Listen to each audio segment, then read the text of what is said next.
So first we are going to discuss about lactose. So lactose is most widely used diluent for tablet. This is the most widely used diluent for tablet formulation. It is obtained in hydrous and anhydrous form both. The anhydrous form picks up moisture when exposed to elevated humidity, because it is anhydrous in nature. So it will pick up the moisture, it will pick up the water very frequently, and such tablets should be packed in moisture proof packets or container. So we have to take care about the packaging in such cases when we are using the anhydrous lactose. So when a wet granulation method is employed, the hydrous form of lactose should generally be used. So two grades of lactose are commonly available. First is 60 to 80 mesh coarse, we call it coarse, and 80 to 100 mesh, it is the regular grade. So advantages: it has no reaction with most of the drugs, whether in hydrous or anhydrous form, and lactose formulations show good release rate. Their granulations are readily dried, and the tablet disintegration times of lactose tablets are not strongly sensitive to variation in tablet hardness.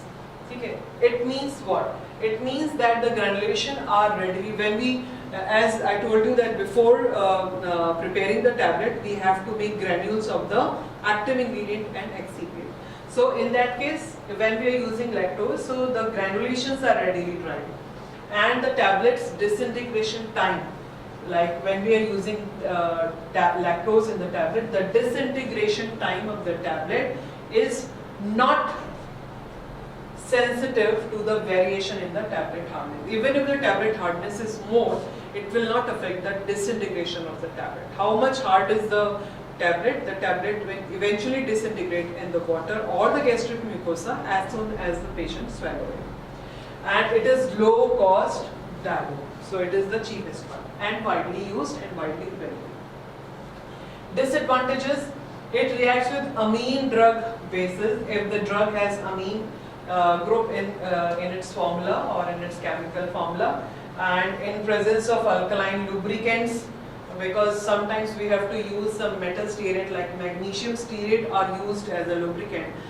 What are lubricants we will discuss later, but here I must tell you that lubricants are some powder which are used along with granules to facilitate their flow through the hopper when they go to the tablet punch. So that's why they are used for the proper flow of the granules. But lactose interact with magnesium stearate, and gradually what happens? It discolors with time due to formation of furaldehyde. So eventually lactose will interact with magnesium stearate and forms furaldehyde, and this reaction is called Maillard reaction.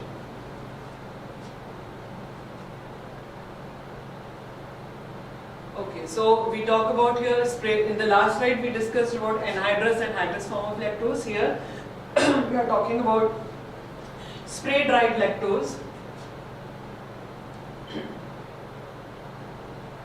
So the spray dried lactose advantages are: it is used for direct compression, containing drug plus diluent plus disintegrant plus the lubricant.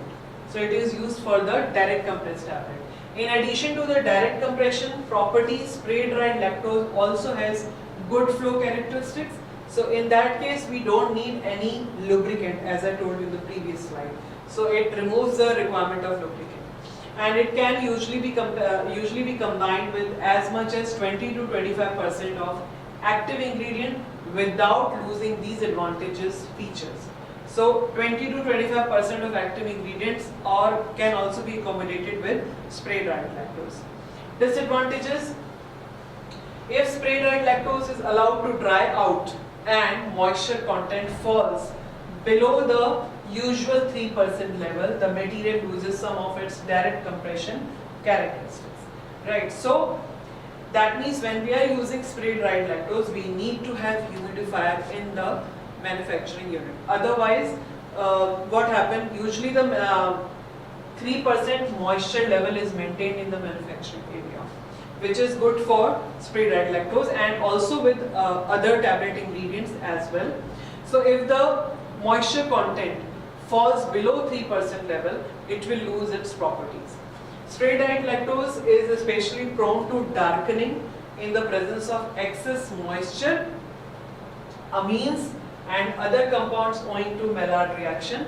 So hence a neutral or acid lubricant should be used. Right? Next slide. Calcium salts. So here we will discuss about few calcium salts. First one is DCP, which is mostly used with the name of DCP. It is dibasic calcium phosphate dihydrate, or it is also known as dicalcium orthophosphate, and formula is CaHPO4 2H2. TCP, tricalcium phosphate, formula is Ca3PO4 2, and calcium sulfate dihydrate CaSO4 2H2O. Advantages: diluent that exist in their common salt form as hydrates. So they are usually available as hydrate itself, and containing appreciable bound water as water of crystallization. So this is water of crystallization. It is it is available as such, and this bound water of calcium sulfate is not released below 80 degree. Even at the 80 degree temperature, this 2H2O will not be released from the calcium salt. So they possess very low concentration of unbound moisture. So this is bound moisture, and we are talking about unbound moisture. They don't have any unbound moisture. Everything is in the dihydrate form, and this bound moisture also do not get released even if temperature is around 80 degree. And these salts are excellent diluent for water sensitive drug, and it is superior to anhydrous diluent which has moderate to high moisture demand. So this is the advantage. What is the disadvantage? Tetracycline products made with calcium phosphate diluent had less than half the bioavailability of the standard product. If tetracycline tablets are prepared with calcium phosphate diluent, so the bioavailability is like reduced to half itself. Divalent cation calcium form insoluble complex in salts with number of amphoteric and acidic functional antibiotics, which generally reduce their absorption, which is why milk should not be co-administered with these drugs.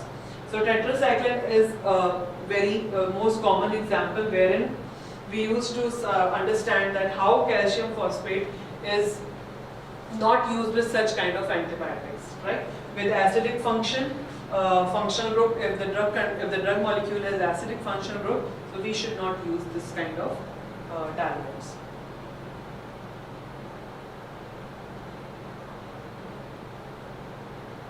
Okay. Next one is starch, and starch can be obtained from corn, wheat or potato, and rice. It is occasionally used as a tablet diluent, and a USP grade of starch is usually possess moisture content between 11 to 14% of moisture is available in these starch, and especially dried types of starch that have a standard moisture level of 2 to 4% are available, but they are costly. And use of such starches in wet granulation is wasteful, since their moisture level increases to 6 to 8% following moisture exposure. So during the wet granulation, they absorb a lot of moisture, and then they can degrade the tablet formulation even before the compression of the tablet. And directly compressible starches, Starex 1500, it is free flowing directly compressible starch. It is used as diluent, binder, disintegrant. Amdex and Salutab, and these are two hydrolyzed starches, and they contain dextrose 90 to 90% and maltose 3 to 5%.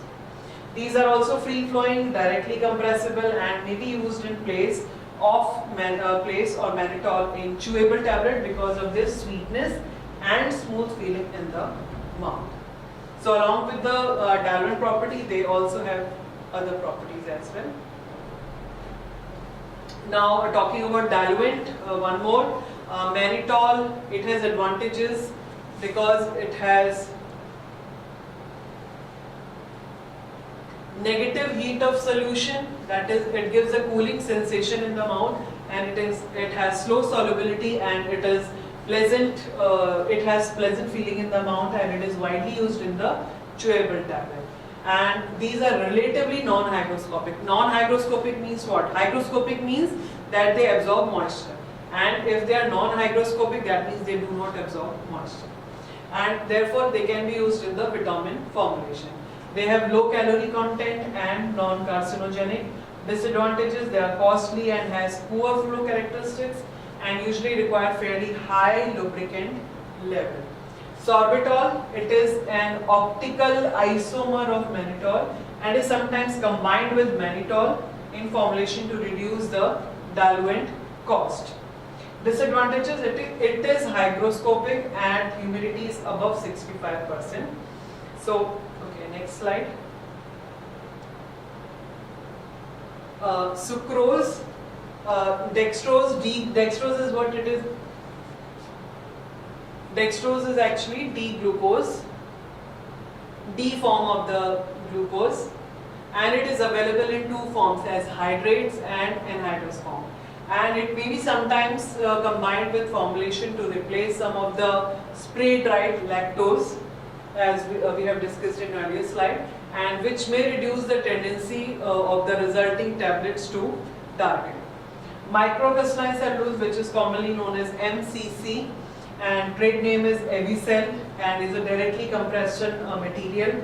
Two grades are available: pH 101, powdered, pH 102, and granules. Advantages: it acts as diluent and disintegrating agent both. So, in this part 2, we are going to discuss only the diluents. In the part 3, we will be discuss further examples. Thank you.